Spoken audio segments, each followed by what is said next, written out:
Anyway, let's watch the fucking lab leak theory, okay? This episode and others like it are made possible by the generous support of my By friend of the show, Second Thought. on Patreon. If you'd like to help support my channel and get early access to every video, consider becoming a patron at patreon.com/secondthought. I know we're all tired of hearing about coronavirus and would rather just put the last year behind us, but the recent pandemic has now morphed into something entirely different. In the last few months, the narrative around COVID-19 has shifted from how to stop it to where it came from. We're beginning to hear a lot of mainstream news figures, including many who ridiculed the previous administration, adopt very similar language as was used by Trump and his more rabid fans. In this episode, we're going to all I want to say is this. The irony of all of this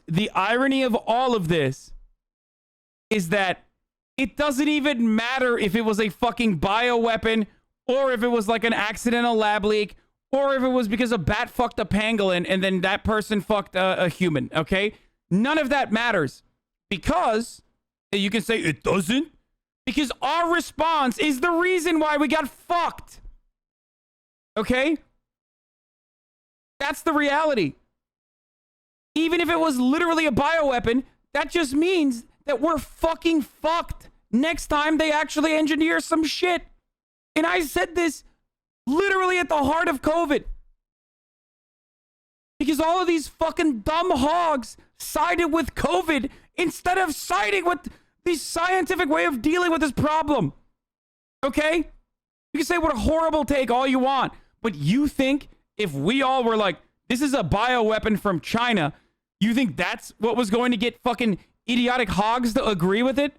Those same hogs that don't believe the vaccine helps you, that believe that, you know, you will become a magnet, a human magnet if you get the vaccine, that it turns you gay and autistic. I think you're getting microchipped. I think you're getting sterilized. You think those hogs would have been like, oh man, I sure need to take COVID seriously. Fuck no. They didn't give a shit when 500,000 Americans died, dude. If you think that this would have changed anything, then you are delusional. And here's why. Because they were saying that at the time. They kept saying, this is man-made. It must be, it's China virus. China did this to us.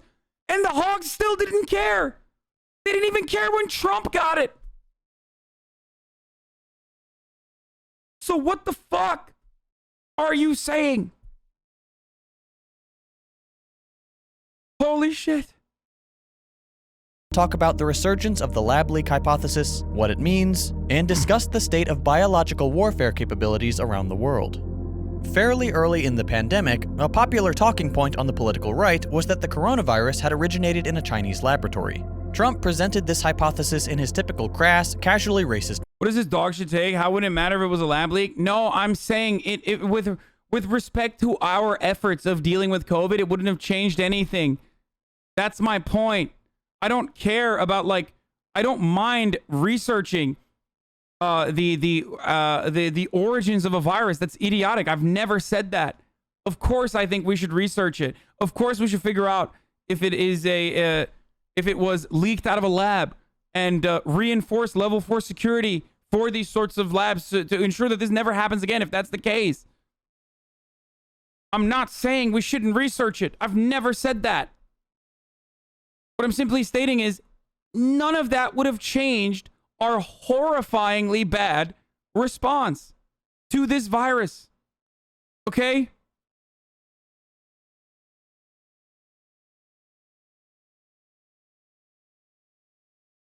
Do you understand? Manner, and his fans ate it up. The corporate media and Democratic politicians widely criticized this idea as being unfounded and without evidence. And the prevailing narrative was that the virus originated from animal to human transmission, likely in a marketplace in Wuhan. Now, a year later, the Biden administration has officially launched an inquiry into the lab leak hypothesis. And what had long been dismissed as a QAnon conspiracy theory suddenly became a mainstream liberal talking point. News networks like CNN and MSNBC are conducting daily panel discussions on the history of Chinese secrecy and biological research. While it has been funny to watch conservatives denounce their once dearly held hypothesis because liberals have adopted it, the shift in political and media rhetoric should be telling. Let's start with a few facts. Coronavirus most likely originated in Wuhan, China. There is a biological laboratory in Wuhan, which is located very near the markets which were the supposed origin of the disease. From Wuhan, it spread all over the world, with individual nations handling the crisis in their own way, some much more effectively than others. China was not terribly prompt with announcing the spread of the infection, which was irresponsible, though understandable if they thought they could contain it. Over the past year, more than 3.7 million people have died from the virus, the US leading the way with 612,000 deaths, nearly twice the number of the second worst affected country, India. The US COVID response was arguably the worst in the world, especially given the vast resources at our disposal, and hundreds of thousands of deaths could have been prevented if our government had acted promptly and effectively to contain the spread of the virus. So, why have both conservatives and now liberals latched onto the lab leak hypothesis? It has very little to do with finding the truth. In fact, it has everything to do with obscuring it, managing it. And that should be obvious with how quickly those in power have shifted their narrative when it suddenly became convenient for them. Over the last 15 months, we've been fed bits of information only when it was beneficial to American leadership and commercial interests, and not a moment before. First, there was supposed consensus that the virus came from infected bats, that there was no chance it came from a lab, that the US had no advanced knowledge of what was coming. One president leaves, another takes power, and suddenly the narrative completely flips. Now there's a consensus that a lab leak is probable, and that the Chinese tried to cover it up. Where's the truth? Why are elected officials and the corporate media so hell-bent on managing the flow of information to the American people? As usual, it has to do with power. The US is actively gearing up for war with China, and they need to manufacture our consent. This is so obvious that no one should be surprised when it becomes official. We're following the exact same playbook. Here's the funniest argument. If we had known it came from a lab, I'm sure the hogs would have been fine wearing masks and they would have listened to health experts from the beginning. Like, Tom the Catman is saying that sarcastically, right? But that's kind of at the heart of this argument that, like, if we knew it came from a lab, we would have dealt with it differently. Like, well, then why didn't you listen to Donald Trump, who said it was from a lab?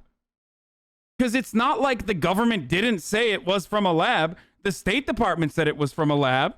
Donald Trump said it was from a lab. The Republicans took it one step further and said this is a bioweapon from China, and yet the hogs still didn't listen. So clearly, that wouldn't have changed anything, okay? I know that person is memeing. So, but that's what I'm trying to say, is that, like, it wouldn't have changed anything. Playbook as in the lead up to the Iraq War. 24/7 media coverage, serious words from politicians about democracy and freedom, the whole 9 yards. But what makes this instance different is that the US is implicated in the shady activity they're trying to pin on China. Now, before we go any further, we need to understand something called gain-of-function research. In biological laboratories, scientists sometimes engage in a particular area of research that involves altering an organism or disease in a way that changes its process of development, transmissibility, or types of carrier.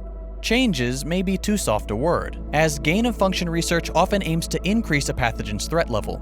You may be thinking, okay, that's terrible. Why would anyone do that?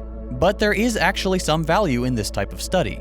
For example, if scientists managed to alter a pathogen in such a way that allowed it to infect an animal that previously couldn't transmit the disease, it could give them valuable insights into what specific parts of the pathogen cause it to accept certain hosts, which is an important step in developing antiviral medicines which block that function. Of course, this also comes with the risk of creating deadlier, mutant strains of disease that are harder to cure. Gain-of-function research is highly controversial, and with good reason. Theoretically, it could give us a head start on tackling future pandemics. But on the other hand, it could very easily lead to accidental infection and spread of mutant diseases. This, some independent researchers are beginning to suspect, is what happened with COVID-19. Scientists in biolabs around the world engage in this kind of research, and it's not uncommon for there to be accidents. But they were Chinese in doing it, so obviously they were bad and wrong for doing it. Can't be Chinese in doing gain-of-function research. Then it's a bioweapon, brother. For example, in the US, the frequency of lab incidents increased from 16 in 2004 to 269 in 2010. This, predictably, stems from a massive expansion in US biolabs both at home and stationed in other countries. The number of biolabs in the US alone Chinese safety codes in general are lower. Wow, that's interesting that you say that, because these sorts of virology institutes are still operated under the same fucking regulatory checks, no matter what you say. So, I mean, while yes, the Chinese regulations are different, a lot of these are internationally funded. And again, no matter what happens, they have the same checks. A level 4 lab has the exact same kinds of security protocols all around the world. And the reason for that is literally because, once again, don't say no, they don't. That's really fucking stupid. Because they don't kill the people in China too, you fucking dinguses. Except for the space stuff. I know that people always say, oh, well, in space junk, China doesn't care. And they do a lot of fucking space junk. Okay. Space junk doesn't kill Chinese people. Not following the regular fucking, not following the regular lab protocols will literally kill Chinese people. But China is fine killing their own people, said the American. Jesus Christ. Increased from 400 in 2004 to 1,500 in 2014. There have been suggestions that Chinese scientists were infected with coronavirus as early as late 2019, well before the pandemic. Dude, H. Bizzle is such a fucking... Oh my god, dude. H. Bizzle, you, my friend, are doing the exact same thing that we fucking yelled about earlier. Oh my fucking god. Why? You're like an hour late. We already covered all this, okay? Just go back to the VOD and watch it. Pandemic became global news. These allegations have been denied. But what does this have to do with the US investigation? Well, according to some investigative journalists, China was cooperating with United States and World Health Organization officials on gain-of-function research related to the coronavirus. This was a fairly new development, as gain-of-function research had been paused during the... Motherfucker was like watching Buddha all day, play roleplay, only to come back here to send me a fucking Wall Street Journal piece again. Obama administration, but was later restarted under Trump. This is a big deal, not only because it lends credence to the lab leak theory, but because it implicates top World Health Organization scientists as well as high-profile American medical professionals like Dr. Anthony Fauci. If this is actually the case, if the US and China were working together on gain-of-function research on the coronavirus, if the US was funding it as the reporting claims, then it makes perfect sense that the corporate media and both administrations have worked so diligently to control the narrative. They need to keep up the pressure on China to manufacture consent for war, but they don't want the US to be implicated in the crisis. It's damage control. What's particularly suspicious is that the World Health Organization has appointed Peter Daszak, the president of the EcoHealth Alliance, as the primary investigator into the lab leak hypothesis. Why is this suspicious? Because EcoHealth was reportedly the source of the US funding for China's gain-of-function research. That's like having a police station investigate itself for police brutality. They're going to say it didn't happen. This is likely the US's way of preparing to denounce China for criminal negligence while distancing themselves from the blame. It's no wonder China isn't being cooperative with the US if the investigation really is a sham. To draw a fairly recent parallel, this saga is like the Mueller report all over again. Highly publicized, very dramatic, involving high-profile investigations, and will probably yield an inconclusive verdict in the hopes that the public will just kind of accept it and move on. As a side note, some of these details are also being loudly proclaimed by some of the most detestable right-wing figures in America, but they're doing it simply to own the libs. Any real evaluation of the situation must come with a material analysis of power and how it is wielded in the United States. As far as outcomes go, if I had to guess, my money would be on any eventual... Do you believe what he's saying, that the U.S. is actively gearing up to declare war on China? I think that the U.S. is already engaging in Cold War with China. Like, it's already starting. I think we're there already. Like, I didn't really cover this, but I think it was last week where a bipartisan bill passed that gave billions of dollars to specific manufacturers and R&D that not a single person fucking criticized. We immediately did that. It was to start manufacturing our own technology for the same microchips that we currently get from Taiwan and China. And the reason for that was because we wanted to start. We wanted to no longer rely on China for some of this technology. It's not a bad thing. I'm not saying it's a bad thing, but it's kind of similar to NASA in the space race. against the USSR. Like, we are already working on semiconductors. We're already working on like building our own 5G towers, things like that, in an effort to ensure that like we don't rely on the Chinese manufacturers for our supply chain, our over reliance on Chinese manufacturers for our supply chain. That is, there's only one reason for that, and that is to gear up for, you know, competition between us and China.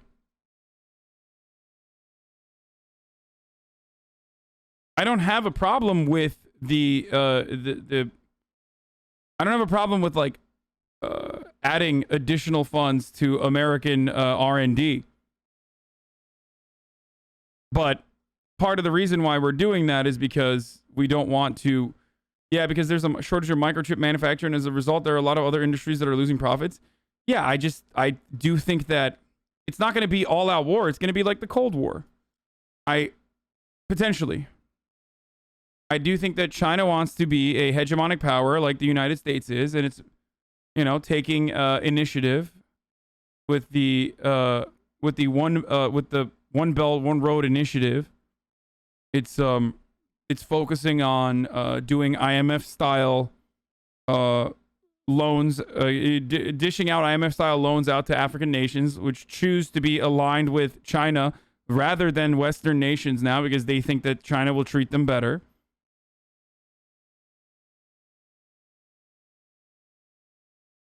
And we're already engaging in like somewhat proxy wars in Africa to begin with. And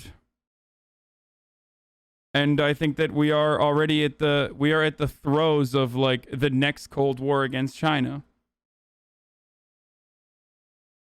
Report being inconclusive, and the US continuing to ramp up its anti-China rhetoric as a prelude to war. I'm sure we'll find out soon enough. Now, while the COVID lab leak hypothesis is the most current example of at least the possibility of deadly viruses escaping containment, it's only symptomatic of a larger problem, and that's the proliferation of global biological weapons capabilities. As I mentioned earlier, since the turn of the century, the US has built hundreds of new biological laboratories, including more than 200 in 25 foreign countries, and that's just the ones we know about. Now, biological weapons are completely prohibited by a 1975 treaty called the Biological and Toxin Weapons Convention, or BTWC, to which 183 countries are party, including all the major world powers. As of May 2021, there are 10 nations who have neither signed nor acceded to the treaty. This short list includes America's favorite ally, Israel, which does not bode well for Palestinians. The BTWC is regarded as perhaps the most important arms treaty of the 21st century. But it has two serious problems. First, formal verification of compliance is not part of the treaty, meaning the whole thing is basically on the honor system. As long as a nation says they're not researching or producing biological weapons, they're good. Second, the treaty does not prohibit defensive biological research. That is, ways in which a nation can combat biological warfare. If there's one thing we know about the United States, it's that everything we do is classified as defense. All our invasions, coups, and wars are always cast as defensive, when they're clearly not. I suspect our defensive biological program is no different. These two failures of the treaty combine to make one very big problem. If nations are allowed to build and maintain hundreds of biological research facilities, and there's no one to confirm that they are indeed defensive, how do you think the deeply distrustful world leaders will see foreign labs? They'll see them as a threat. They'll assume their enemies are concocting deadly biological weapons, and they'll feel pressured to do the same. It's a similar problem to nuclear proliferation. If that country over there has nukes, I better have some too. Except it's worse because unarmed nukes can't silently infect people and escape the military base. Pathogens and diseases can. The history of biological weapons is secretive and terrifying. Back in the 60s, the world's major powers had reportedly developed enough bioweapons to kill every single person on Earth. Frankly, we got very lucky. One of the more well-known US biowarfare labs is the top-secret Dugway Proving Ground. Established in 1942 to test biological and chemical weapons, and located on over 800,000 acres of Utah desert, roughly the size of Rhode Island, much of Dugway's history and activity remains a closely guarded secret. But there are some incidents that have become public knowledge. Okay, I think this is like way overboard, okay? I mean, the United States is absolutely fucking lost nukes. That's like a thing that we've done numerous times. We've always been really careless with the way that we deal with this sort of shit. But I think this is like overboard with countries that are like developing bioweapons in secrecy in an effort to fight against one another, with the underlying assumption that like everyone is actually developing bioweapons, partially because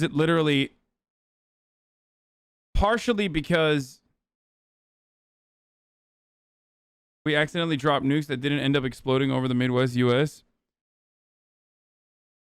Partially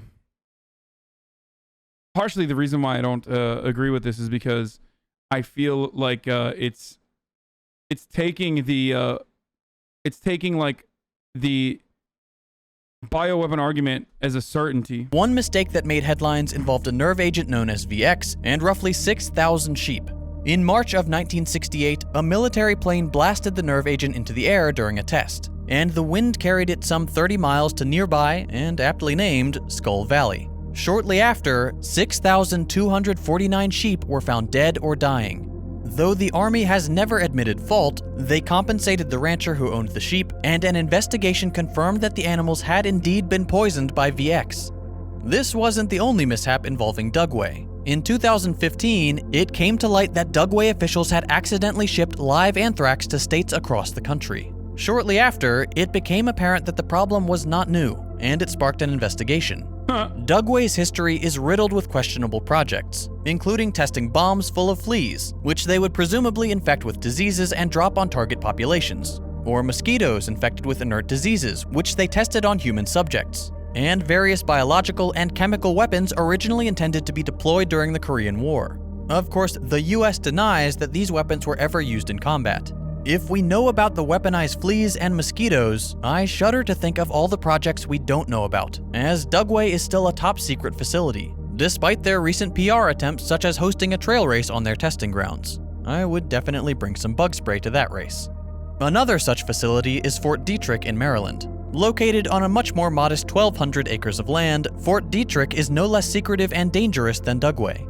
During World War II, personnel at the installation produced 5,000 anthrax bombs for the military, though they were supposedly never used.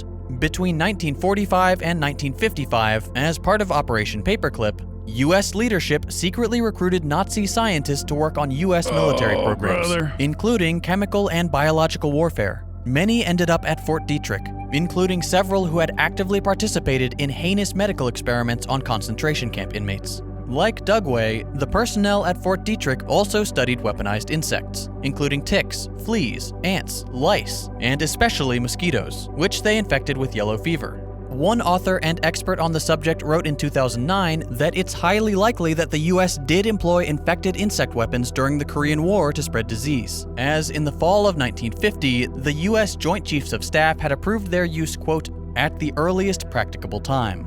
During the 1950s, the installation conducted countless experiments involving biological agents on human subjects, who, according to the official record, were all volunteers. Today, like all the US's biolabs, Fort Detrick supposedly conducts only defensive programs, and has stopped production of any biological or chemical weapons. Hopefully that's actually the case, though I think it's wise to be skeptical. And even if the US and all the other nations party to the treaty have remained honest since the 1970s, the threat of accidental leaks and exposure remains. Case in point, activity at Fort Detrick was temporarily suspended in 2019 for numerous breaches in protocol and violations of federal procedure.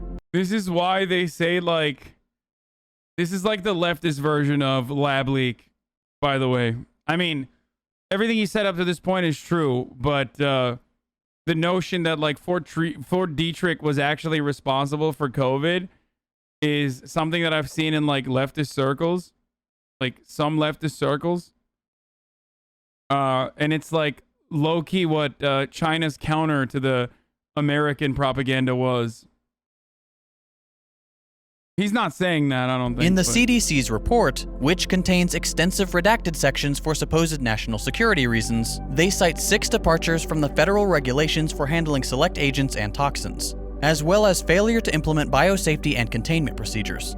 Biolabs, especially those designated BSL-4, or Biosecurity Level 4, routinely house incredibly dangerous pathogens, including some that have no known cure and have the potential to be far deadlier than COVID. With so many facilities and so much secrecy, leaks are only becoming more likely, and an unwillingness of the involved nations to announce their mistakes will make for disastrous future pandemics. This governmental malpractice is something that everyone, regardless of political beliefs, should be against. Blindly following your preferred American political tribe is foolish, as we've seen clear evidence of Republican and Democratic talking points switching when it becomes convenient for those in power, and the corporate media dutifully promotes their propaganda. This topic is one of those things that sounds conspiratorial when you really get into it, but a little bit of historical reading will show you that reality is often far more bizarre than any conspiracy theory. The things that the world's governments get up to, and the propaganda campaigns they produce, are insidious, sophisticated, and constant. I know this may seem bleak, and I know some people think my videos are too depressing, but it's important to be aware of these things. It's not hopeless. Okay, level 4 labs have the same security protocols across the board, okay? No matter where you are. And they do get checked by international authorities, or they're supposed to. Now, you can make the argument that why would China, who lied to the World Health Organization originally, not lie about their security protocols? Well, the reason why level 4 labs, which is a security, which is like a metric of like how much security exists in it, why would a level 4 lab not abide by the same security principles in China? Well, the reason why they would follow, yes, BSL-4, level 4, whatever, biosafety level requirements. Why would they follow through on those same security protocols? Because bioweapons, just like what we saw, just like COVID, if it was a bioweapon, will fucking wipe out an untold amount of people. Because you don't fucking know. You don't know what can happen. Especially if you're doing gain-of-function research in said labs. If it were to fucking leak. Do you understand?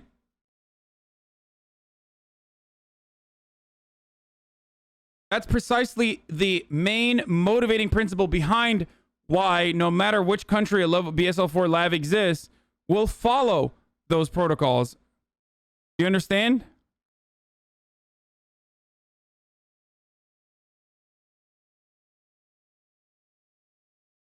There's always something normal people can do to affect positive change, but it has to start with concrete analysis. Who are the involved players? Who stands to benefit from a certain narrative? The most critical thing any of us can do is to determine the fundamental aspects of any given problem, to understand its inherent contradictions. Only then can we act in a way that is informed and that drives us towards positive change. If this most recent pandemic did originate in a biological laboratory, I feel very confident in saying it was not intentional. There's no need to stoke fears about outright biological warfare. Working with pathogens is very risky, and it might be worth having a serious international conversation about the benefits and the risks of such programs. Why do we even have these labs? Seems a little unnecessary playing with fire. We have these labs because we need to experiment on these diseases to fucking make sure that we are ready and prepared, dude. It's science. Like, just because you don't fucking understand it doesn't mean we should stop scientists from trying to innovate. It's not the same reason why we have nukes, motherfuckers. That is literally not the same. Like, how do you think we got COVID vaccines, dude? Why do we have...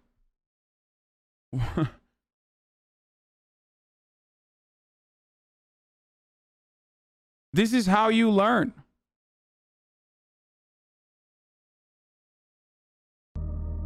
I mentioned at the beginning of this video that this kind of content is made possible by my Patreon. Because we gonna die, man?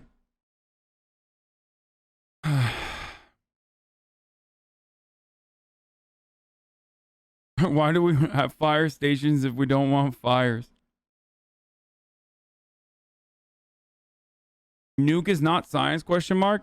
No, nuclear weapons is not the same as virology institutes that study fucking diseases, dude. Are you stupid? One is about preventing further deaths from occurring and stopping pandemics and studying pandemics. The other is literally a weapon of mass destruction. If ever used, would destroy the entire planet. Like, there aren't nuclear warheads that are growing on fucking trees, okay? And that's the reason why we need to literally have nuclear warheads of our own.